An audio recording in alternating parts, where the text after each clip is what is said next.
TG EdCET 2025కి సంబంధించి counselling టైంలో ఏ documents కావాలి, కౌన్సిలింగ్ అప్పుడు ఏమేమి ఒరిజినల్స్ తీసుకెళ్ళాలి, ఎన్ని జిరాక్స్ తీసుకెళ్ళాలి, అండ్ బీటెక్లో సీట్ వచ్చిన తర్వాత కాలేజ్లో ఏమేమి సబ్మిట్ చేయాలి, కంప్లీట్ డీటెయిల్స్ ఈ వీడియో సెషన్లో మనమైతే డిస్కస్ చేద్దాం.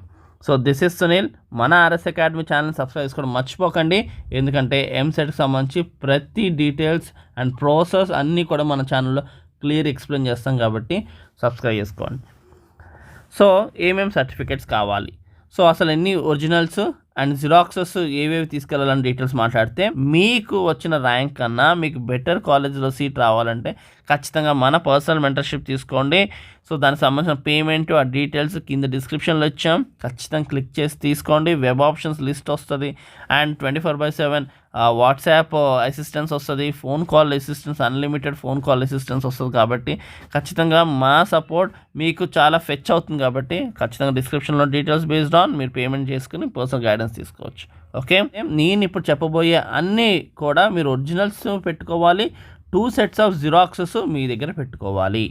సో ఒరిజినల్స్ చూపించి తెచ్చేసుకుంటారు, సో 2 sets ఆఫ్ జిరాక్సెస్ మాత్రం సబ్మిట్ చేస్తారు. అండ్ ఒరిజినల్స్ మీకు బీటెక్లో అంటే కౌన్సిలింగ్ త్రూ సీట్ కన్ఫర్మ్ అయిన తర్వాత రిపోర్టింగ్ టైంలో ఆ ఒరిజినల్స్ అక్కడ ఇచ్చేస్తారు. కానీ ప్రస్తుతం కౌన్సిలింగ్కి మాత్రం ఒరిజినల్స్ జిరాక్స్ తీసుకెళ్తారు, ఒరిజినల్స్ చెక్ చేస్తారు, అక్కడ ఉన్న వాళ్ళు చెక్ చేసి మీ ఒరిజినల్స్ మీ చేతికి ఇచ్చేస్తారు. 2 sets ఆఫ్ జిరాక్సెస్ మాత్రం వాళ్ళు తీసుకుంటారు. ఓకే, సో అవి ఏంటి అనే డీటెయిల్స్ మాట్లాడితే, కొన్ని మ్యాండేటెడ్ డాక్యుమెంట్స్ ఉన్నాయి, కొన్ని ఆప్షనల్ డాక్యుమెంట్స్ ఉన్నాయి. ఓకే, సో ఆ 13 టోటల్గా 13 డాక్యుమెంట్స్. సో అందులో మ్యాండేటరీ ఏంటి, ఆప్షనల్ ఏంటో క్లియర్గా 1 by 1 ఎక్స్ప్లెయిన్ చేస్తాను. So first rank card mandatory ఖచ్చితంగా తీసుకెళ్ళాలి. సో టీజీ ఎబ్సెట్ 2025కి సంబంధించిన ర్యాంక్ కార్డ్ సో డౌన్లోడ్ చేసుకొని వాళ్ళు చేసుకోండి అఫీషియల్ వెబ్సైట్లో వెళ్ళి. సో దానికి సంబంధించిన లింక్ నేను కింద ఇస్తున్నాను. సో క్లిక్ చేసి ర్యాంక్ కార్డ్ని డౌన్లోడ్ చేసి దాని ప్రింట్అవుట్ తీసుకుని పెట్టుకుని ఉంచండి అలాగే. Okay, so first rank card, తర్వాత టీజీ ఎబ్సెట్ 2025కి సంబంధించిన hall ticket. So rank card, hall ticket, ఎబ్సెట్కి సంబంధించింది మీది రెడీ పెట్టుకోండి. అది మీరు తీసుకుని ప్రింట్అవుట్ తీసుకుని సేఫ్గా పెట్టుకోండి.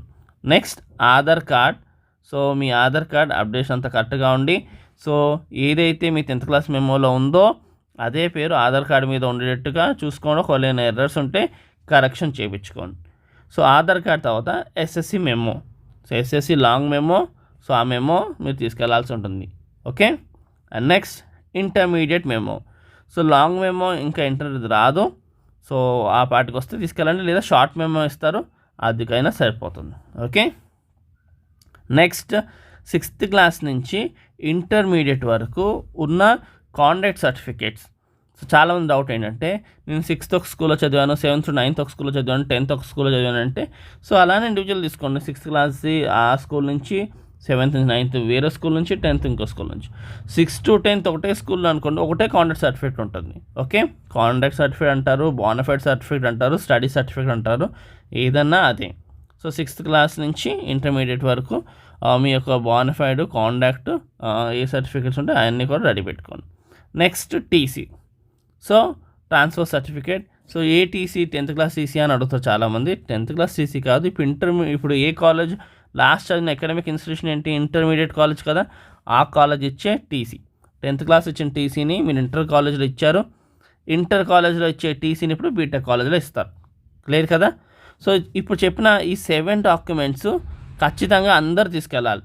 ఇది మ్యాండేటరీ డాక్యుమెంట్స్ అనమాట. 7 డాక్యుమెంట్స్ ఏంటంటే, ఆ 7 డాక్యుమెంట్స్ మొదటిది ర్యాంక్ కార్డ్, రెండవది హాల్ టికెట్, మూడవది ఆధార్ కార్డ్, నాలుగవది ఎస్ఎస్సి లాంగ్ మెమో, ఐదవది ఇంటర్ మెమో, షార్ట్ ఉండొచ్చు లాంగ్ ఉండొచ్చు అప్పటికి, అండ్ నెక్స్ట్ కాండక్ట్ లేదా bona fide certificate 6 to intermediate, next TC. So ఇవి మాత్రం ఈ 7 మ్యాండేటరీ. నెక్స్ట్ 8 to 13 అన్నవి మీ ఆప్షనల్, మీ యొక్క స్టేటస్ బట్టి తీసుకెళ్లాల్సి ఉంటుంది, అంటే మీకు కావాల్సిన దాన్ని బట్టి తీసుకెళ్లాల్సి ఉంటుంది. సో ఇన్కమ్ సర్టిఫికేట్, ఎవరికైతే ఫీజు రియంబర్స్మెంట్ కావాలో వాళ్ళు ఇన్కమ్ సర్టిఫికేట్ ఇవ్వాలి. మాకు ఎటువంటి ఫీజు రియంబర్స్మెంట్ కానీ ఏమి కానీ అక్కర్లేదు అనుకున్న వాళ్ళు ఇన్కమ్ సర్టిఫికేట్ తీసుకెళ్లాల్సిన అవసరం లేదు. ఫీజు రియంబర్స్మెంట్ కావాలి అనుకున్న వాళ్ళు ఇన్కమ్ సర్టిఫికేట్ సబ్మిట్ చేస్తే మీకు ఫీజు రియంబర్స్మెంట్ వస్తుంది. ఫుల్ ఫీ రియంబర్స్మెంట్ అయితే మొత్తం ఫీజు వస్తుంది. పార్షల్ అనుకోండి 35K వస్తుంది, కాలేజ్ ఫీజు తగ్గుతుంది, 6,000 మీకు స్కాలర్షిప్ల రూపంలో వస్తుంది.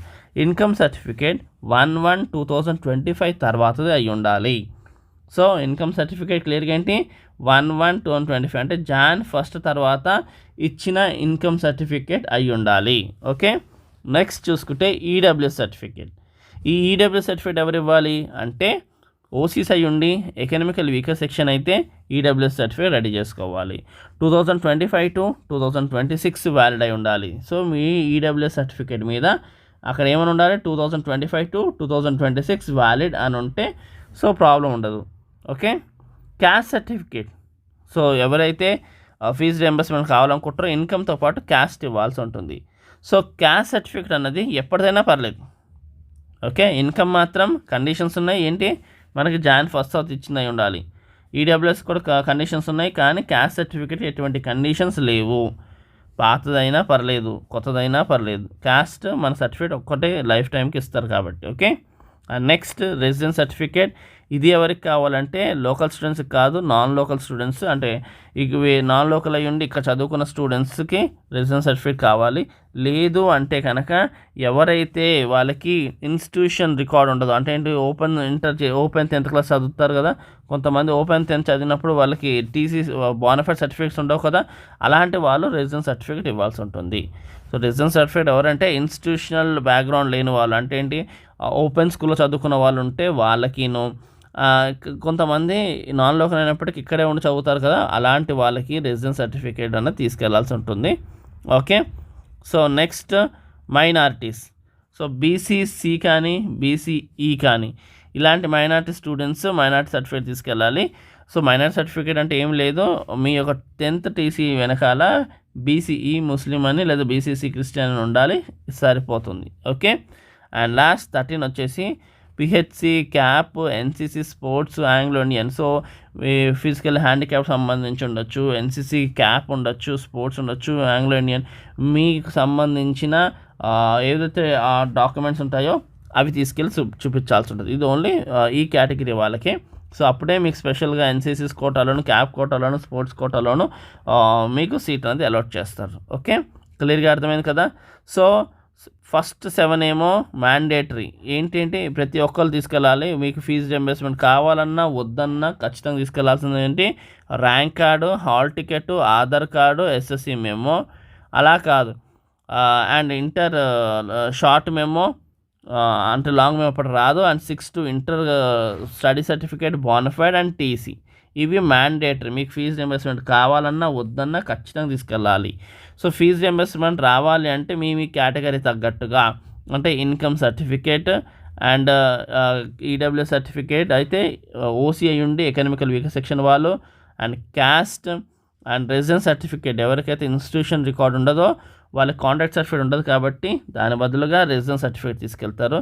అండ్ అలాగే మైనారిటీ మనకి టీసీ వెనకాల రాసి ఉంటుంది, అండ్ ఫిజికల్లీ హ్యాండిక్యాప్డ్. సో మీకు క్లారిటీ వచ్చింది అనుకుంటున్నాను. Thank you for watching. Do share and subscribe our channel.